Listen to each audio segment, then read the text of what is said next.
আসসালামু আলাইকুম ভিউয়ার্স, সবাই কেমন আছেন? আশা করি সকলেই ভালো আছেন। তো আজকের ভিডিওটি হতে যাচ্ছে খুব ইন্টারেস্টিং একটি ভিডিও। আপনাদের আপনাদের ফোন যদি কখনো হারিয়ে যায় তখন কিন্তু আপনারা থানায় যান ফোনটির নামে একটি জিডি করতে। আর জিডি করতে যাওয়ার গেলে কিন্তু কর্মরত অফিসার, পুলিশ অফিসার কিন্তু আপনাদের কাছে আপনাদের ফোনের আইএমইআই নাম্বারটি কিন্তু জানতে চায়। তো সাপোজ আপনার ফোনটি যখন হারিয়ে যাবে বা আপনার কাছে আপনার ফোনের যেই বক্সটি থাকে সেই বক্সটিও আপনাদের কাছে নেই, তখন আপনারা আপনাদের আইএমইআই নাম্বারটি, এই কোডটি কোথায় পাবেন? তো আপনাদের এই ফোন দিয়েই আপনারা কিন্তু আপনাদের আইএমইআই নাম্বারটি খুব সহজেই বের করতে পারবেন।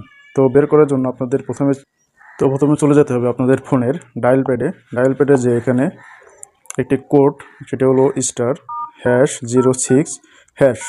দেখেন, এই কোডটি ডায়াল করলে কিন্তু আপনাদের মোবাইলের আইএমইআই কোড নাম্বারটি কিন্তু এখানে শো করছে। তো আপনারা এখনই, যদি আপনাদের কাছে আপনাদের মোবাইলের বক্সটি না থেকে থাকে এই মুহূর্তে, তো আপনারা কিন্তু এই কোডটি ডায়াল করে খুব সহজে কিন্তু আপনাদের ফোনের আইএমইআই কোডটি খুব সহজে সংগ্রহ করে রাখতে পারবেন। তো এমন সব ইন্টারেস্টিং ভিডিও পেতে আমার পেজটি ফলো করে রাখেন এবং ভিডিওটি আপনাদের টাইমলাইনে সেভ করে রাখেন। তো সবাইকে ধন্যবাদ। আসসালামু আলাইকুম।